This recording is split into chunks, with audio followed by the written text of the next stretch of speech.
Over the next 3 weeks, I am bringing back a 3-part manifestation series that I originally shared last summer. We are once again moving towards what many consider to be the most potent manifestation portal of the year, the Lionsgate Portal on the 8th of August. And this felt like the perfect time to revisit these teachings. Manifestation is never about one single practice. It is a series of energetic shifts, perspectives, and practices that build upon one another, helping us to become more aligned with what we desire and more available to receive it. And the work does not begin on the 8th of August. We do not want to wait until the portal itself to suddenly start setting intentions and trying to call things in. This is the time to begin preparing, priming your energy, and becoming as aligned as possible before we reach that peak. This was one of the most popular miniseries I shared last year. And having revisited it myself, I was reminded just how much depth there is within these 3 episodes. They offer such a powerful reminder of where to focus our attention during this abundant period, while taking you through the manifestation process in far greater detail than I could ever cover in just one episode. So whether you are a newer listener, discovering the series for the first time, or you joined me for it last summer, I invite you to listen again as the person you are today. Different teachings may stand out, different parts may land more deeply, and you may recognize something that you were not ready to see before. These 3 episodes will also lead us towards my in-person Lionsgate Portal manifestation ceremony, a deeply sacred and immersive 3-hour experience where I will guide you through a profound journey of energetic alignment, manifestation, and transformation. I'll be sharing more details about the ceremony at the end of today's episode, including how you can book your place, so stay with me right through to the end. For now, settle in, open yourself to what you most need to hear, and let us begin. Welcome to Higher Self Mastery, the podcast for women ready to leave behind who they were told to be and remember who they truly are. I'm your host, Dami Schumacher. This is your space to come home to yourself, to honor the inner pull for more truth and more depth, and more meaning as you enter a new chapter of your life. Together, we're reframing midlife crisis into the midlife magic that it actually is, because this is your rebirth. Through soulful conversations and spiritual tools, you'll reconnect to your truth and reclaim your voice and live the life that your soul came here for. So let's begin. I am really excited to introduce to you today's topic, which is part 1 of a mini 3-part series on manifestation. The reason I am rolling this mini series out for you right now is because we have entered into possibly the most powerful manifestation period of the year, astrologically speaking. So the sun has just entered into Leo and has become aligned with the star Sirius, which is like the second brightest star in the sky and also known as our spiritual sun as well. And Sirius is associated with light codes, divine intelligence, and accelerated manifestation. And when the sun and Sirius rise together, it opens up a heightened energy portal to bring in clarity and intuition and allow those downloads to come to you, the soul downloads. And it goes all the way through into the beginning of August, peaking on the 8th of the 8th. Now, the number 8 represents infinity, abundance, and balance. And this is when the portal is supercharged, and you may have heard of the Lionsgate Portal, and that's what we're referring to on the 8th of August. But what many people do, and myself included in the past, is I'll mark that date in the calendar, and maybe the day before or on the day, I'll then come to it and sit down to do some kind of manifestation practice. And there's nothing wrong with that. However, in my experience of working with the laws of manifestation, the different laws that call in the manifestations and help to bring those manifestations through, what I have learned is that it really isn't a simple process. It isn't really just a one formula that you need to learn and implement. It's many, many, many different things that you have to come to learn and understand and practice. And when you get all of those energies balanced, then you are in the prime position to manifest the things that you really want to call in. So for those reasons, I am starting a little bit earlier. So those of you who are tuning in, who are interested in enhancing your manifestation skills, or maybe it's brand new to you and this is the first time, but you're curious to learn and start to begin to experiment with this, we really want to start the work now, right? So we're priming ourselves energetically. Today, we're going to dive into the law of circulation, the importance of giving and receiving, the balance. So giving and receiving is the same energy, but on the polar opposite spectrums of that same field, if you like, right? And it's about bringing both of those things into the equation in order to have one, right? So if we want more abundance and more manifestations, we want to receive more, we have to give more. I'm going to dive right into that in just a moment.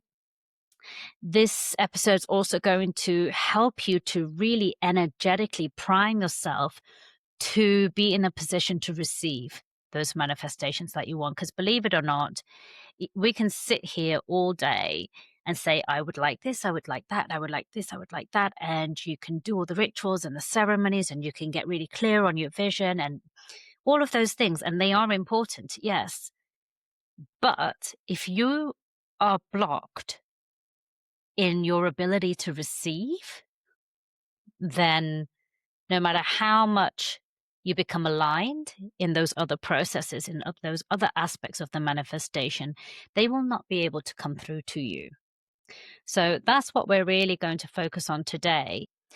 So let's dive into this. The law of circulation. It's about the energy circulating. Energy is never stagnant.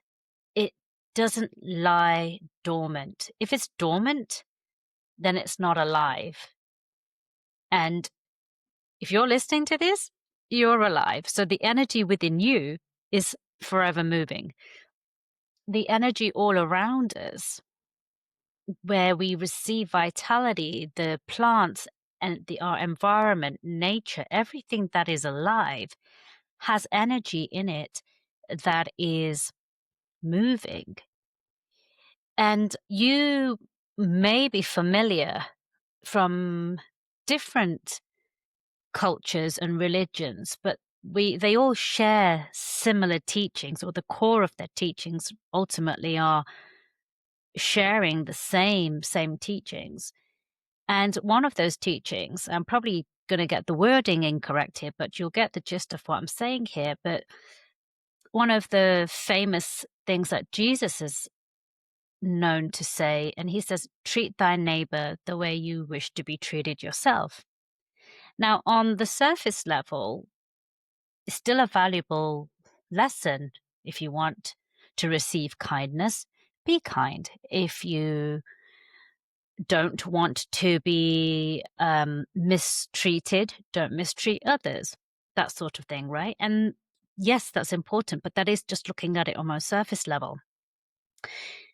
What he's really saying, and what the scriptures and the teachings are really saying on a much more core level, the energetic level, is that whatever energy you put out there is the energy that is going to come back to you. Right? And the thing where most people go wrong here, or maybe they don't understand or have never just known, and that's okay. I didn't. really know this until I started this work myself, is that we must go first. We've been conditioned in this way for the most part to say, when I get X, Y, and Z, when someone does this for me, when this happens, when that happens to me, for me, then I will do X, Y, and Z.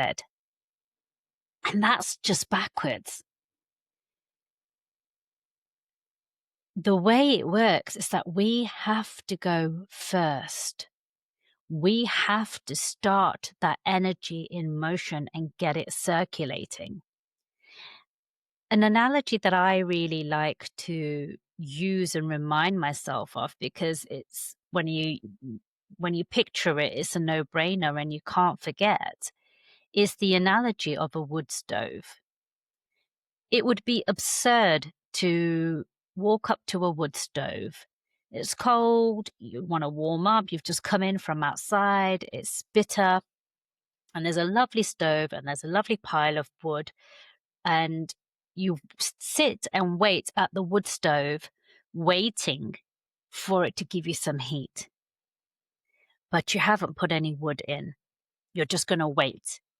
It would be absurd to sit there and think to yourself, once I start feeling some heat, once the stove starts giving me some heat and I feel warmer, then I will reciprocate and give it some wood.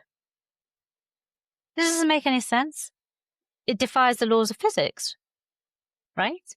You have to put the fuel in order to then, for that chemical reaction to occur, for it to then convert into heat, which is what you're after, so that you can enjoy and benefit from it. The principles of energy and manifestation are no different.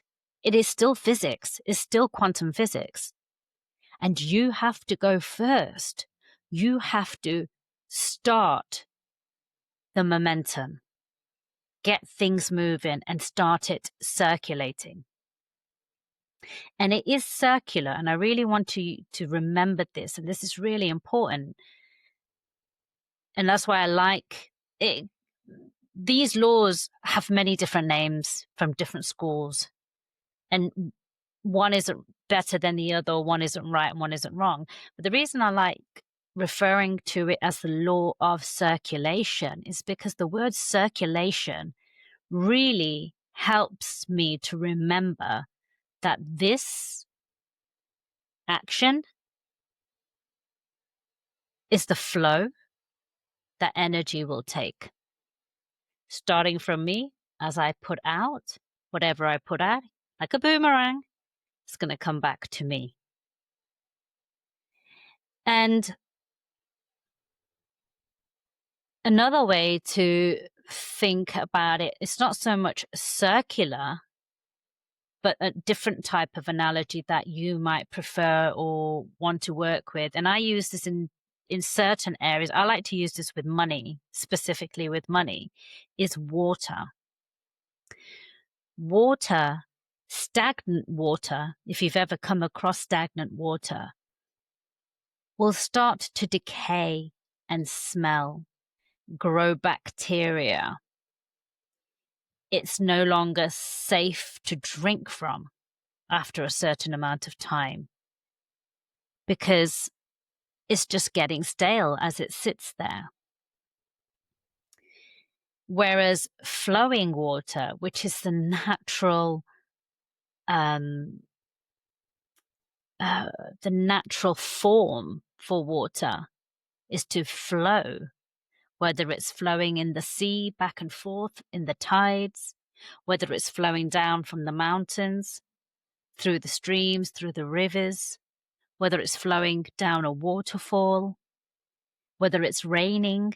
The cycle of water is circular, right? It evaporates, goes up to the sky, turns into clouds and rains down, goes back again, and it goes up and down. And that is what energy does. it has to move. You can't hold on to it. You can't hoard it. And if there is something that you're after, you have to go first. And this can be really difficult. The women in particular, not all women, but as a generalization, women in particular can find it really difficult to receive. And this again has come down due to our cultural, societal conditioning, where we are expected to give so much of ourselves and not expect or ask for much in return. So we're very good as natural nurturers and caretakers to give our energy, to give our time and give of ourselves most often. But when it comes to receiving, we have real trouble opening up our arms and allowing that abundance, allowing that flow to come back to us. And it's almost a sin to push it away, because it is the natural cycle of energy, of the law of circulation, and we are blocking it. We are getting in the way and blocking that from coming back to us. So we're messing with that flow completely. It's a gift when it comes back to us, and we're pushing away that gift. But it can be really difficult for women, especially, to receive. And receiving is not passive. Receiving is, for some, an act of courage. Receiving is an act of vulnerability to say, I'm not weak. I don't need to depend on you. I don't need what you're offering, but I'm also confident in my divine femininity. To understand and appreciate that in my feminine energy, part of that femininity is to receive and to be supported. And there's nothing wrong with wanting that. So many women are so used to having to provide for themselves, provide everything, play that masculine role as well as the feminine role. And we do more than the men. Apologies to any men who are listening, but there are very few men who adopt both the male role and the masculine role of supporting and providing and creating that safety and the environment for that, and also embodying the feminine energy too of the housekeeper, the child keeper, all of those softer things, the nurturing things. Not quite in the same way that women do. Some individuals, for sure. For sure, there are always exceptions, but I'm just talking about the mass, the generalization of what's really happening out there. And as women, we do both, but at a cost, at a strain, perhaps at a cost of being able to then, because we do so much of the providing, we do so much of the support, we do so much of the masculine, or what would be considered the traditional masculine role, to then also be the soft feminine woman, drop our guards and stop and just say, yeah, okay, I'm ready to receive. You take care of me. I trust you to take care of me. I feel safe to be vulnerable. I feel safe that you will look after me. And so there can be some real blocks in receiving. I'm not going to say much more than that on the blocks about receiving in today's episode, because that is very much the focus of part 3 of the mini-series. But it's important to understand that it's not just about the giving. It's this circular flow that's really important, balancing, as I said right at the beginning, both ends of that polar energy. And What I also want to bring to your attention is that when we give, don't expect to receive from that exact same portal. Before I give you some examples, let's just get clear on the different ways in which we can give here, okay? Because when I say giving, different things are going to pop up for each and every one of you, what that means and how you interpret that. And so let's all get on the same page first. Giving can take form in many, many, many different ways. Yes, it can be giving of money, giving of wealth. It can be giving of your material goods, actual physical 3D gifts, right? But it can also be giving love, giving kindness, giving compliments, giving of your time, giving of your ideas. Giving is just you sharing your energy, whatever you have in abundance, that you can then share with somebody else to help uplift them, to help improve their life, to improve the quality of their life or their situation in that moment in time. So you're helping to lift and rise somebody else up. That's what the giving is for. So let's go back to some examples. You might give, I think I've used this example before somewhere, but it's a really good one. And it comes up a lot when I'm talking to my clients, and I've experienced it myself. So most of what I share is come from personal experience at some point in my life as well. For example, let's take relationships.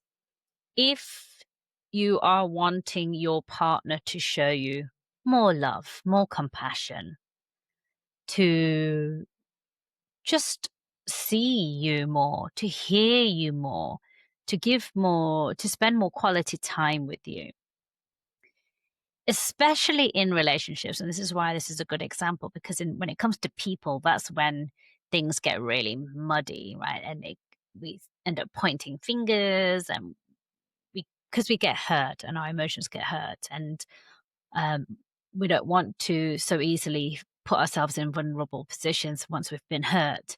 So we become closed. And so that's where we can often get stuck and not want to give. But the default setting usually, if somebody in a relationship, let's take a woman in a relationship, just for argument's sake, does not feel seen and heard or appreciated by her partner, and she really wants him or her to show up in a different way, more kindness, more attention, more time, with more loving words. If they've been hurt before, or they feel like they've tried many times before, they might be in a place where they're resentful. They might be in a place where they feel defeated. They might be in a place where they're almost ready to give up.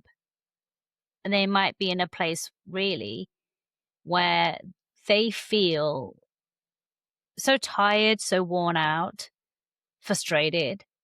They just want the other person to go first and show up in the ways that they want or want their partner to be. Unfortunately, the truth is, if you don't go first, your partner's unlikely to show up in that way unless they're doing this work themselves. So if that's how you want your partner to show up, yes, you're going to have to rein in your ego and say, you know what, I'll be the first one. I'll show that person some love. I'll approach them with kind words. I'll go to them and give them more love and compassion, more kindness. And you keep showing up that way, I promise you, if that partnership is a good, healthy partnership, and by that I mean the other person is willing to grow with you for the benefit of your mutual relationship, then that other person will begin to show up in that way too. without you having said anything at all. But you have to go first. However, as long as there's no blocks in receiving and you are willing and able to receive, know that the receiving of that energy may not come back directly where you put it in. So if you show that love to a particular person and you're wanting that particular person to show it you back, but for whatever reason, because they're going through their own journey, they're not able to meet you, it doesn't mean that you won't receive that love and abundance. You will. But it might come from your friends. It might come from your children. It might come from another partner, your parents, somewhere else. And it doesn't have to be like for like. So you putting out that love and kindness doesn't necessarily mean love and kindness is going to come back to you. It may. So I'll give you a different example. During COVID, when I first started this transformation work, I think I was about a year or a year and a half into it. I used to volunteer at a food bank, and I was in charge of doing some of the deliveries every week. And that particular week, my daughter came with me just in the car. She was sat with me. And I was asked to go and do a delivery to a lady who was not on my usual route on my list. And as I went over, I opened up her porch to put all her shopping bags in. And then I stepped back to the pavement and she opened the door, all of that kind of stuff. You all remember how it went, right? And she just happened to say to me, "You don't know how I can get rid of these charity bags, do you?" And I said, "No, I don't. Sorry, I don't know anyone who can help you during COVID to help you get rid of all of these charity bags." And she had about 6, 7, 8 bags because she's obviously got time on her hands and been clearing out her attic, been clearing out her garage. And it's just like clearing things out and getting rid of things. And I should backtrack a little bit here. I forgot to mention, just about a week before, I decided that I needed to get some hiking boots for my daughter because everybody was walking, right? So we were out in the countryside a lot, doing some wonderful walks and things like that. And she just needed some proper boots. And I didn't have any for her. So I had it in my mind that I wanted to call in hiking boots. But I didn't think that I was going to manifest these hiking boots.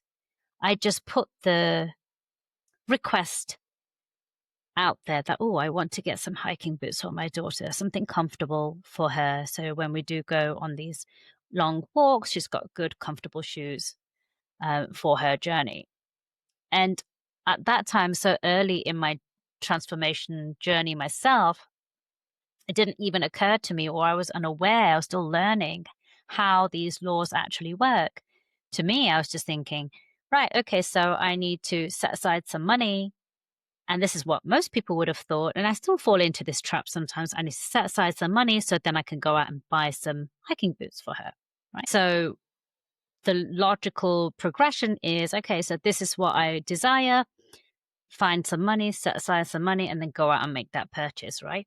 That's what you would normally do, isn't it? And so I didn't actually put it out there to the universe that, oh, universe, this is what I'm trying to manifest. But because I was so deep in this work, like I was living, breathing, like I lived it 24/7, right?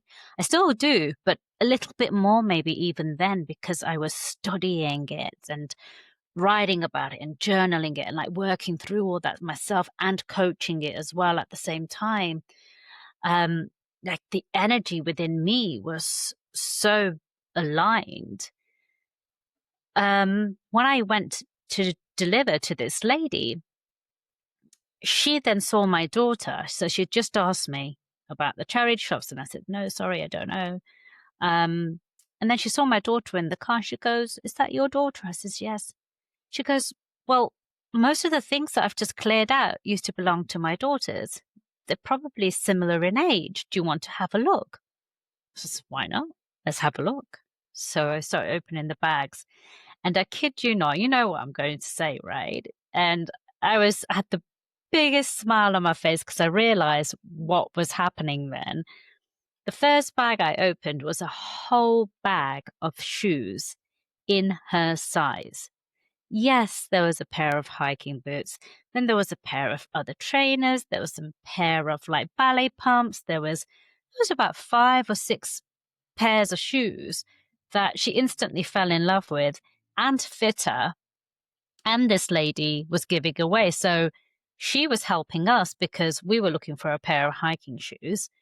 And we were helping her because it meant she didn't have to go looking for a way to get rid of all of these bags and offload it to a charity shop. We were taking them off her hands. In addition to that, also the previous week when I took my daughter to the library, she had discovered a new author that she really enjoyed. It's some kind of rainbow fairy storybooks, and there's a lot of them. But in the library, as libraries are, they have a few, and then lots of other kids have taken them out to read. So you've got what you've got on the shelf, and there was only maybe 4 or 5 available. And she just started reading this new series, and she was absolutely mesmerized by it. And she was like, Mama, I really love these stories. They're such good storybooks. Can we get some more? And I was like, sure. Next time we go to the library, we'll look for some more of them. So you know what I'm going to say, don't you? Well, you might have an idea what I'm going to say, but you're not going to know how exactly it manifested. This lady, her daughter had the full collection of 50 books. This particular series that my daughter had just fallen in love with like a week or 2 before. And she goes, yes, take them. Please take them. They're all yours. And these are not things in my mind that I said, I'm trying to manifest. And I didn't give anything physical. What I was giving was my time. What I was giving was the generosity of my time. What I was giving was my compassion, my kindness, by volunteering for 2 or 3 hours every week consistently for the food bank and making those deliveries to help people who, one, needed the support with the food, but 2, didn't have the means to get to the food bank themselves to collect it. They didn't have cars. And that was just my little thing that I did every week. And I did that for almost a year, maybe longer. And I was clearly giving the right energy and in a position to also receive through the work that I was doing that the universe gave back to me. I manifested those things, but not things that I realized that I was trying to manifest, but definitely still wanted and was looking to acquire and call in. I just thought it would be through the library or through purchasing. So the point of sharing that story is when you give, not only are there many different ways you can give of yourself, you give what you can. It's not about just giving money. If you can give money and that's what resonates for you, then give money, sure, to a charity or to a local cause, whatever it is. But that really is just one arm of giving. But then also be open to how those manifestations come back in. Just stay open. You don't know how the universe is going to choose to bring it back to you. And it will always bring it back to you in a way that is for everyone's highest good, in the best way possible, and nearly always in ways that far supersede your expectations or your ideas of how you think you want it to come in. Because our human minds are limited in what it can imagine, but the universe is not. It has no limit to its potential and possibilities. So it will bring it back to you in the best way possible.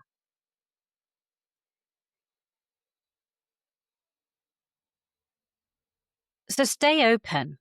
It could be physical things that come to you. It could be somebody shares an idea with you that turns into a really high generating revenue earner for you in your business.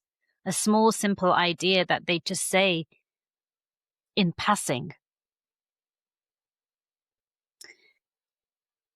It could be connections and networks that they put you in touch with. It could be that they are lending you or loaning you money. It could be something that they're actually physically giving to you. It could be the love that they're showing you, the kindness that they're showing you. Maybe they're there for you because you need someone to just hear you and hold some space for you, support you, whatever that is. So whatever it is you're manifesting, sure, we'll come to that in more detail next week when we go through the Manifestation 101. And that's more about the practical tools and things like that. But I really want to get you energetically primed to receive and give leading up to that over the next week or two. And I'm going to start to wrap this up now. And I want to invite you to begin a gratitude practice. Now, you may have tried this before. You may have heard other people suggest it. And it really isn't dogmatic. It really works and it really compounds.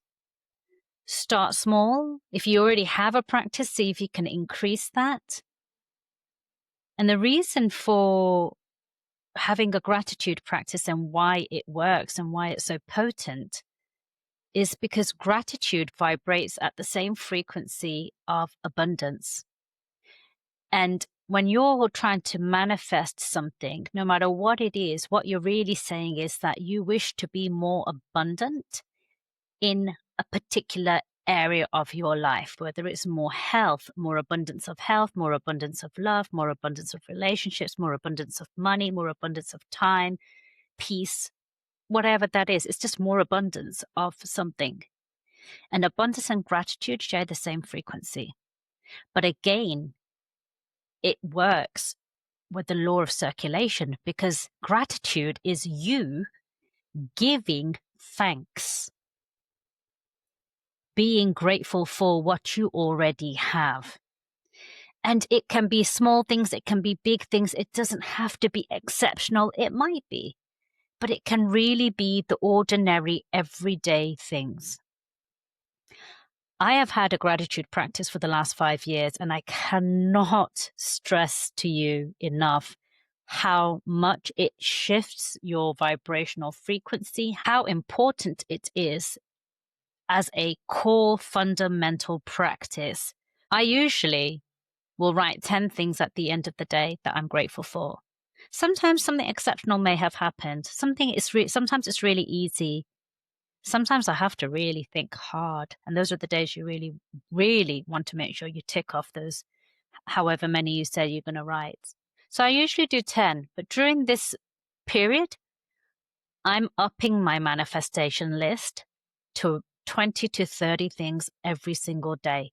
Like it's just going to be my daily mantra. What can I be grateful for? What can I be grateful for? What can I be grateful for? And believe me, every single one of us, no matter what is going on in your life, there is always, always something to be grateful for,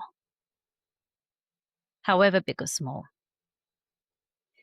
And it's so important to start getting your vibrational frequency to that high frequency of gratitude more and more and more, and allow it to start becoming your norm. Because remember, that is you giving thanks, saying to the universe, thank you. Thank you for everything that you have given me so far. Thank you for that person that you brought into my life today. Thank you for that connection, that exchange, that money, that abundance, that food, that health. And then watch how you begin to open up your ability to receive. So that is your little takeaway for this week. That is my invitation to you. Can you start or increase a gratitude practice that you may already have? This is going to energetically prime you before we go into the visioning, getting clear on what it is you want, and before we start talking about how to potentially remove any blockages that might be there that are preventing you from receiving and calling in your manifestations. It's really important to do this priming work. And another thing that I'd like to invite you to bring into your week and through the weeks following as well is to see how you can give more. Can you pay a compliment to somebody? Because that can go such a long way. It may just be a moment of your time, a simple sentence or a word. As long as it's sincere, as long as it's heartfelt, that could stay with them for the whole day. It could completely change their energy. Maybe they were struggling with something first, or having a difficult day, or just having a challenging time. And that one little compliment can completely turn things around. It's so simple, so easy, and it doesn't cost you anything. So if you see something on someone or recognize something about them that you admire or you like, we live in a culture, especially in the British culture, where we're so reserved. We'll keep it to ourselves, but we won't share it. So I invite you to share that compliment, share that positive thought, that gift to this other person. Or maybe you can give your time. Somebody maybe who doesn't have any family, or perhaps is going through a difficult time and just really needs to talk. Can you give them 15, 20 minutes, half an hour of your time this week? Maybe you're somebody who comes up with really great ideas and you've got friends that are entrepreneurs, business owners, and you can see different ways in which they could open up new revenue portals or expand their business or try new ideas to help their business to grow. Just share them. Be really free with your creative genius. There are so many different ways to give, so get creative with it. Let it be natural and intuitive. Your higher self is always guiding you to be generous, because that is our natural state of being, because we are connected beings. So it's our natural state to help one another.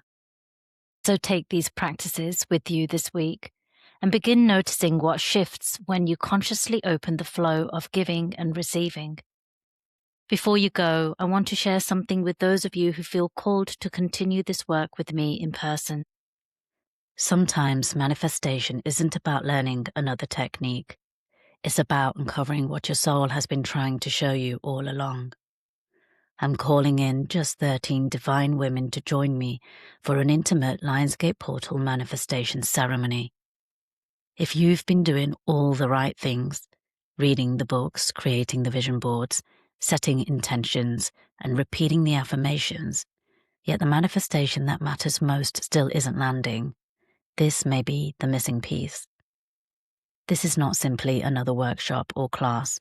It is a ceremonial space created for women who are ready to go deeper. Over 3 sacred hours, we'll journey together. You'll uncover what you truly desire at a soul level. We'll gently reveal what may be blocking your ability to receive it, and you'll leave with practical tools to activate the next chapter of your manifestation journey. Held within one of the most powerful manifestation windows of the year, this ceremony will help you to deepen your alignment, expand your capacity to receive, and quantum leap the results you've been creating so far. We'll complete our journey with a deeply restorative sound bath. This will allow everything you've uncovered to settle, integrate, and anchor within you. If your heart is whispering yes, you'll find all the details in today's show notes. I'd be honored to welcome you into the circle. Thank you for joining me on this episode of Higher Self Mastery. If something landed, moved you, or sparked a shift, I'd love to hear from you. Be sure to follow, subscribe, and share this episode with a woman in your life that is also ready to rise. And if you found value in today's conversation, please take a moment to rate and review this podcast, especially in these early days. It really helps others to find this work too. If you're craving deeper support and sisterhood, join my mailing list using the link below, where you'll be the first to receive free meditations, learn about up-and-coming retreats, and other ways that we can work together. Until next time, honor your truth and trust in the timing of your becoming.